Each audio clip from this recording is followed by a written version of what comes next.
Hai murid-murid, pada hari ini kita akan belajar pendidikan moral tahun 5, unit yang ke-7, kasih sayang. Dalam pelajaran kita pada kali ini, standar kandungan adalah sayangi masyarakat demi kesejahteraan bersama.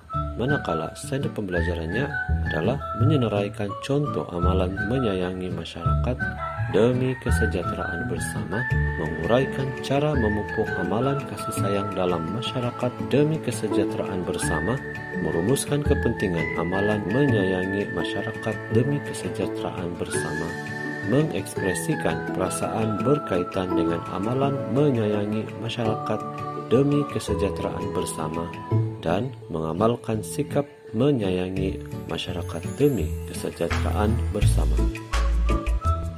Mari kita lihat beberapa nota di dalam buku teks pendidikan moral. Mari kita lihat sajak yang dibacakan oleh Ravi. Poin yang kita boleh perhatikan di dalam perenggan yang pertama adalah kasih sayang itu lahir daripada hati yang ikhlas. Dalam perenggan yang kedua pula, kasih sayang adalah kepekaan terhadap masyarakat. Dalam perenggan yang ketiga, kasih itu dicurahkan kepada semua insan tanpa mengira latar belakang mereka, sama ada yang tua, yang muda, yang berkemampuan maupun yang serba kekurangan. Dan dalam perenggan yang terakhir, kasih sayang itu akan menyinari kehidupan dan menghapuskan persengketaan. Dalam muka surat yang seterusnya membincangkan bagaimana menyayangi warga emas. Pejabat kebajikan masyarakat merancang untuk menganjurkan cara sukaneka bagi warga emas di kawasan Pangsapuri, Taman Mentari. Penganjur memerlukan beberapa orang pembantu untuk menjayakan acara itu. Lihat perbualan di antara Kim dan John. John, saya ingin menjadi pembantu dalam acara tersebut.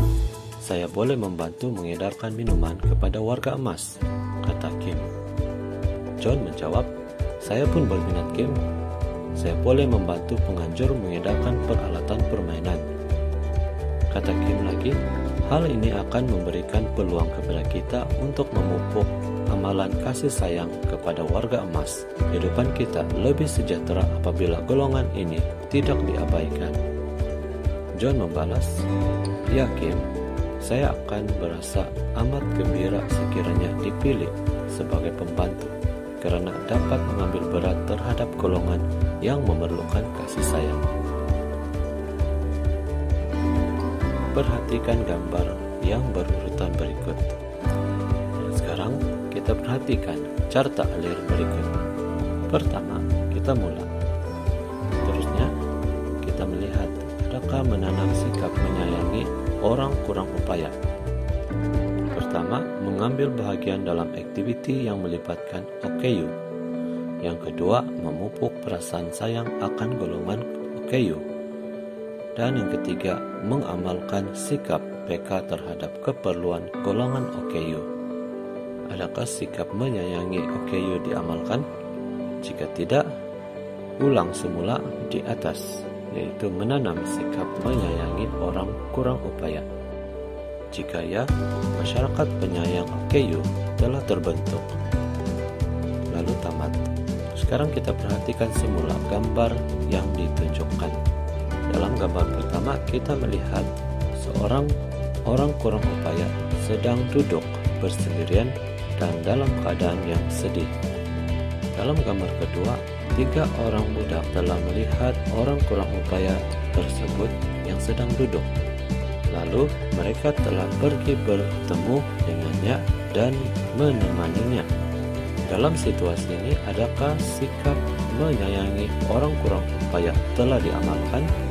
Mereka telah menunjukkan sikap perasaan sayang akan golongan OKU. Dan ini menunjukkan mereka telah mengamalkan sikap menyayangi orang kurang upaya. Sekarang kita akan membuat beberapa aktiviti di dalam buku kerja kita di muka surat 37 sehingga 42. Aktiviti yang pertama, kita perlu mengisi tempat kosong dengan jawaban yang betul. Jawaban telah disediakan di bagian atas. Pada kali ini juga akan membincangkan beberapa soalan saja dan murid-murid akan selesaikan yang lain. Yang pertama, memberikan bantuan kecemasan apabila ternampak anggota masyarakat ditimpa kemalangan.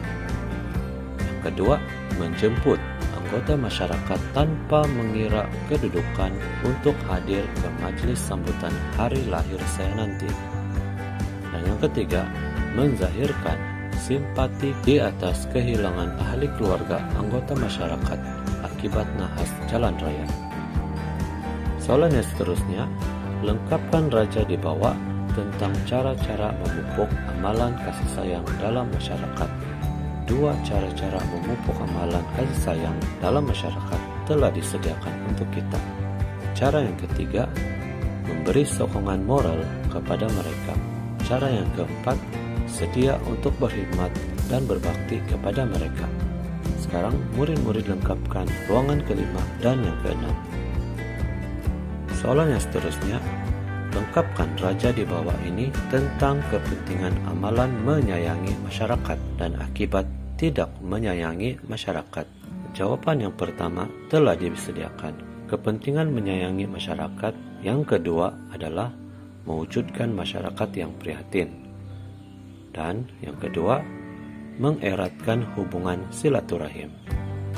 Akibat tidak menyayangi masyarakat, yang kedua, hubungan sesama masyarakat semakin renggang.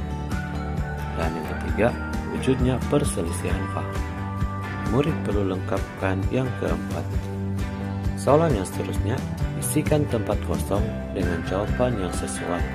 Yang pertama, saya berasa amat bersyukur program menyayangi anggota masyarakat yang dirancang dapat dijalankan dengan sempurna.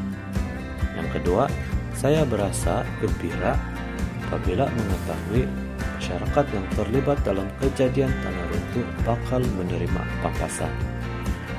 Yang ketiga, Kevin berasa puas hati karena mendapat bekalan air bersih setelah seminggu terputus bekalan air. Dan yang keempat, Eli berasa bangga apabila anggota masyarakat saling mengambil berat dan bertolak ansur. Sekarang murid-murid jawab soalan yang seterusnya. Di dalam muka surat 41, tulis setuju atau tidak setuju pada pernyataan di bawah ini. Yang pertama, saya tidak menggunakan dan merosakkan harta benda anggota masyarakat semasa ketiadaan mereka. Adakah bersetuju atau tidak setuju? Setuju. Yang kedua, saya bergaul mesra dengan anggota masyarakat tanpa mengira pangkat dan kedudukan. Setuju. Yang ketiga, saya menjaga nama baik anggota masyarakat di tempat tinggal saya dengan tidak melakukan perkara yang menjejaskan nama baik mereka. Setuju. Yang keempat, saya melarang anak anggota masyarakat daripada berkawan dengan remaja yang mempunyai pengaruh negatif. Juga setuju.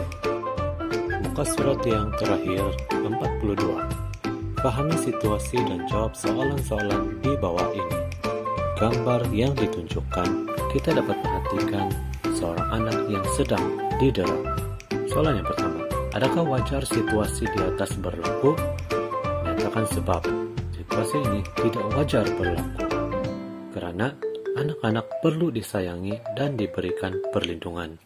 Yang kedua, menyatakan 4 cara untuk membantu menyelamatkan anak anggota masyarakat tersebut. Jawaban pertama telah disediakan, yaitu melaporkan kepada pihak berkuasa. Cara kedua ialah dengan memberitahu tentang kejadian itu kepada ibu bapak anak-anak tersebut. Dan cara yang ketiga, memberitahu kepada anggota masyarakat yang tinggal berdekatan. Coba murid-murid cadangkan cara yang keempat pula. Soalan yang ketiga, apakah perasaan kamu apabila dapat membantu anak anggota masyarakat tersebut? Yang pertama, puas hati. Yang kedua, gembira. Dan yang ketiga, bersyukur. Demikian saja pelajaran untuk kali ini. Semoga video pada kali ini telah membantu anak-anak lebih memahami tentang kasih sayang.